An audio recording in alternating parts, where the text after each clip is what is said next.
Welcome back to another true crime episode. Before we start, I do want to say thank you to those who have subscribed and given me a chance. I know I am just starting out, but the small number of subscribers means a lot and keeps me motivated in continuing to make these videos. I stand by what I always say throughout all my videos, that all I want to do is advocate for victims and their families by covering cases and helping these cases gain more exposure. So sincerely, thank you. Now today's case takes us all the way back to 1999 in Puerto Rico. I do want to state that a lot of articles were very vague and not very detailed as to what occurred in this case, and a lot of the information I was able to gather came from an interview on YouTube that Rolandito's dad, Rolando, participated in Spanish called Disappeared from Puerto Rico Without a Trace on the Island of Enchantment in 2019. Rolando Salas Jusino, also called Rolandito, was a 4-year-old boy who went missing in Toa Alta on July 7th, 1999. He was named after his father, Rolando. His case rocked Puerto Rico and left a huge imprint on everyone's memory. Even though it has been 24 years, Rolando is still considered missing. He has not been forgotten. His parents, Dad Rolando and Mom Iris Sanguinat, till this day hold on to hope that one day they will be reunited. Rolandito is described as a very curious child. He absolutely loved exploring and learning new things. He was enrolled in a nearby school and was an excellent student with no concerns in regards to his learning or any issues with other students at school. Rolandito was very caring with his family, friends, and always up to help his peers. His parents were separated at the time of his disappearance, but remained cordial with each other as they still communicated in regards to Rolandito's well-being. Rolandito would split his time living with his dad, and then after a few days he would stay with his mom, Iris. Rolando's dad shared in an interview how Rolandito absolutely loved spending his time with him and his family, and that Rolandito was just like any other kid out there. He was really loved within his family. Rolandito was very affectionate with his family, and he enjoyed spending time with them.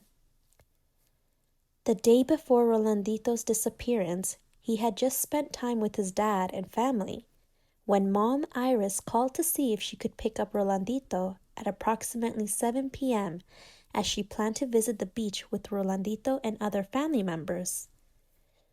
Dad Rolando agreed and saw no issues with it and agreed to let Rolandito go. Rolando did express that, as usual, Rolandito did not want to go to his mom, and this behavior was normal as Rolandito was very attached to Dad, and this often made transitioning back to Mom a bit difficult. Rolando never suspected Rolandito being mistreated, and only felt that Rolandito was very attached to him and simply just had difficulties with transitioning between Mom and Dad's home.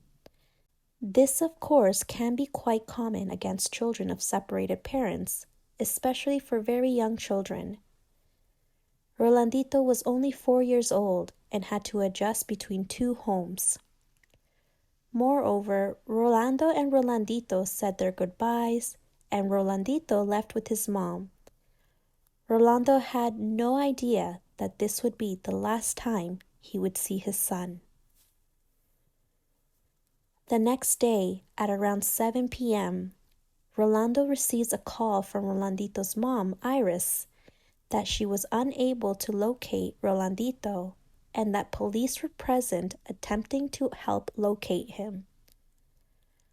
Iris tells Rolando that she gave Rolandito permission to go and play on the playground that was in direct view of their house, and that he was nowhere to be found.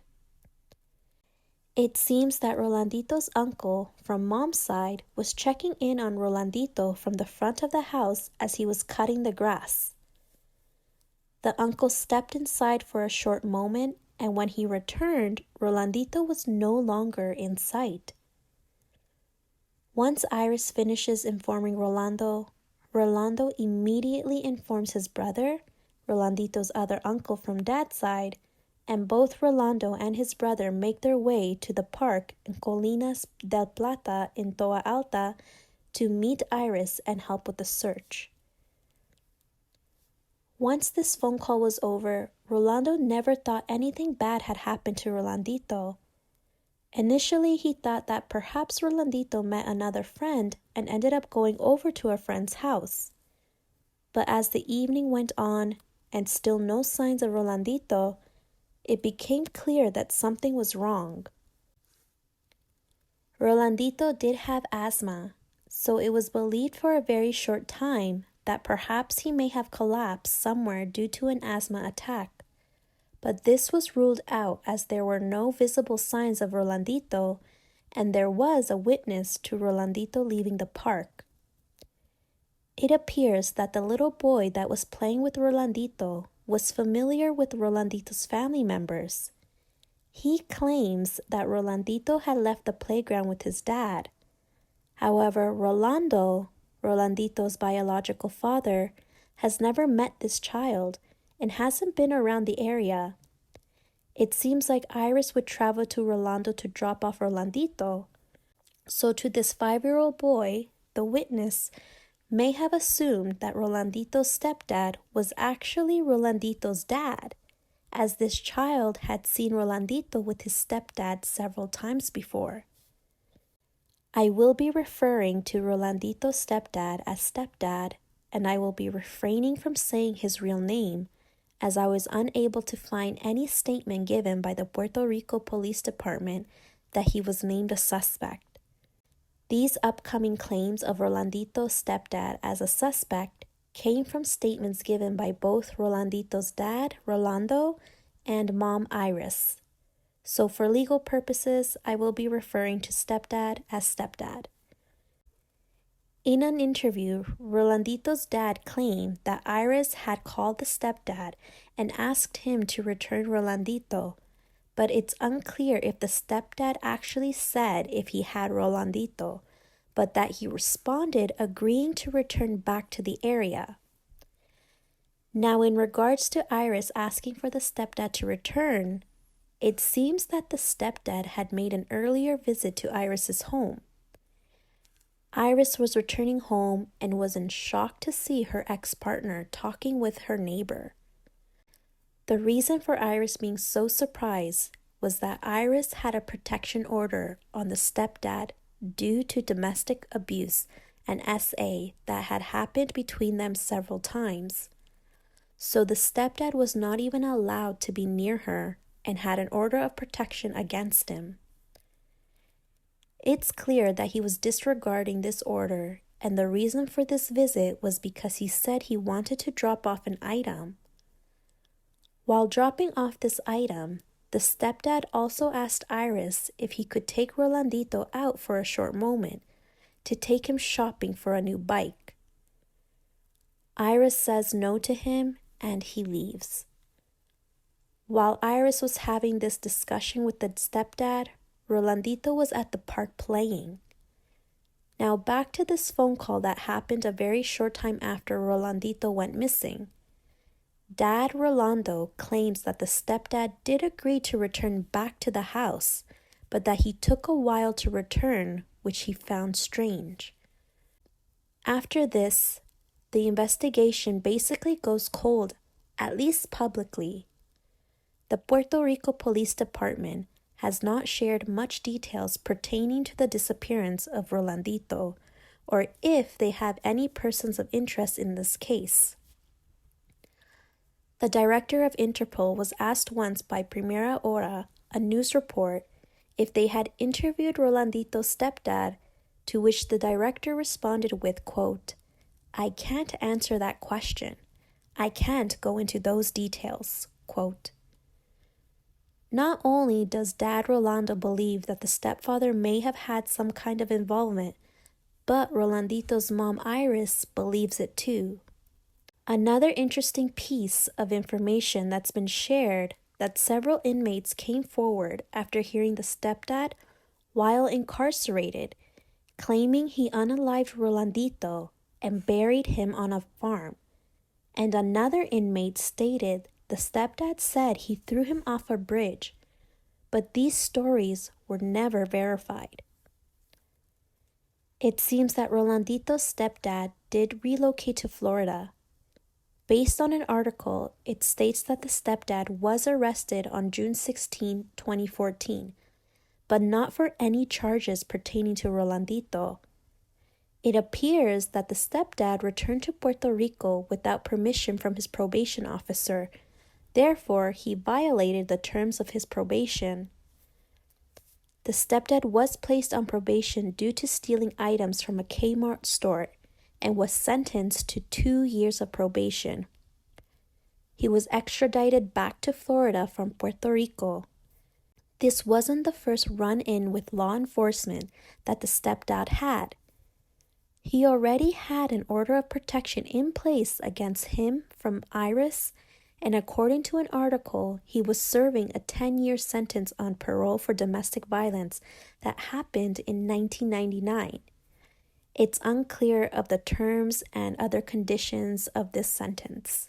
There was a moment where Rolando and Iris were considered persons of interest due to a theory that Rolandito was abducted due to drug-related activities, but this theory was dismissed by police as there were no relations or history involving drugs within the families.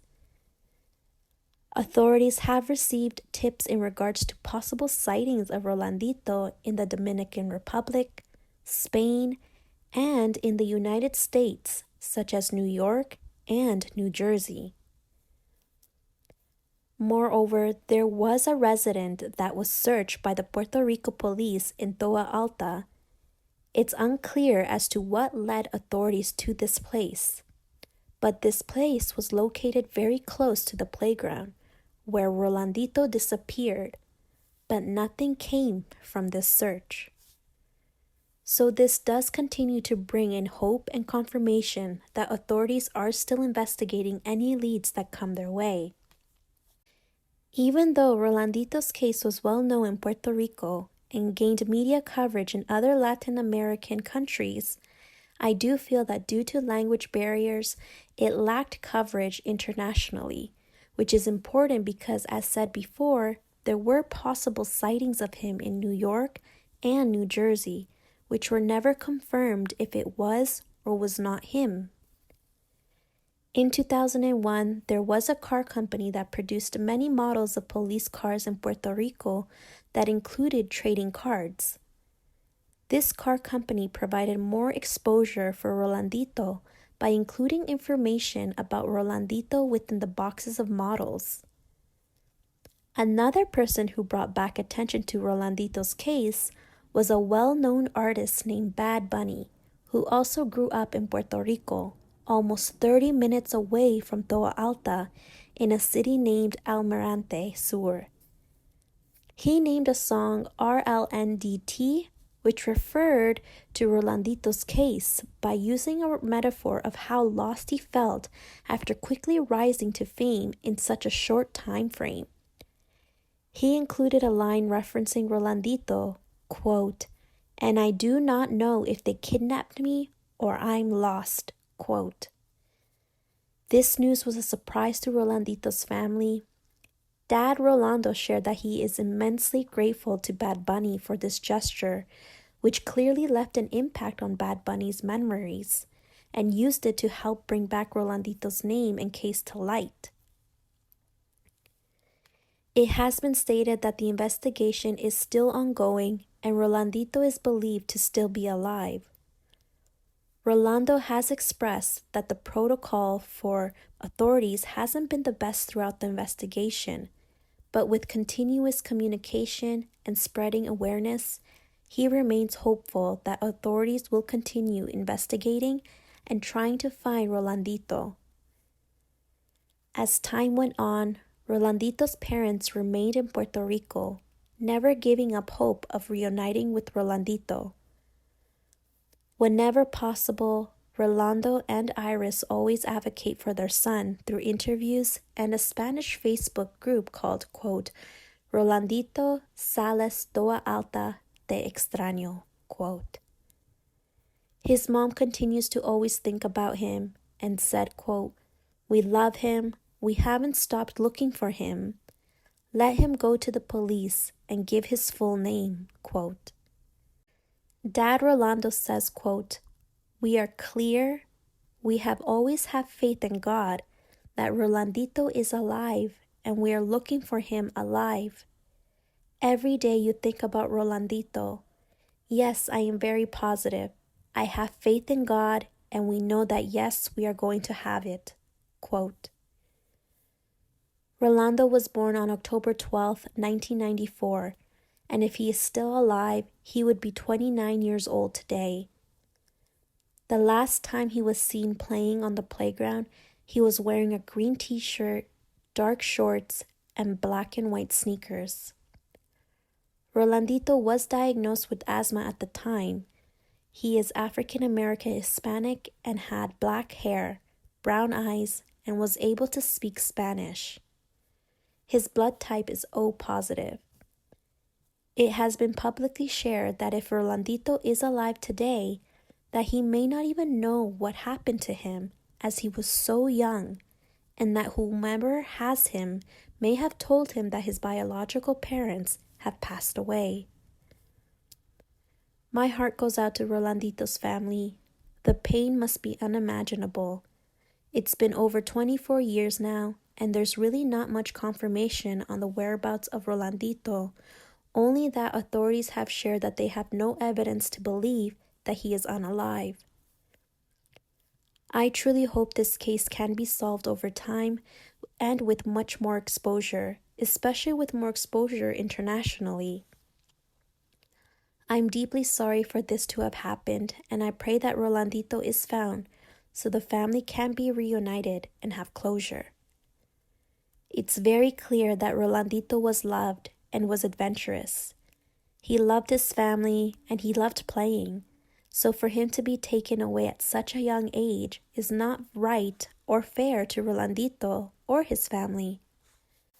I do encourage others to please like and comment below to help spread awareness on this case more, as it has mainly garnered attention in Latin American countries.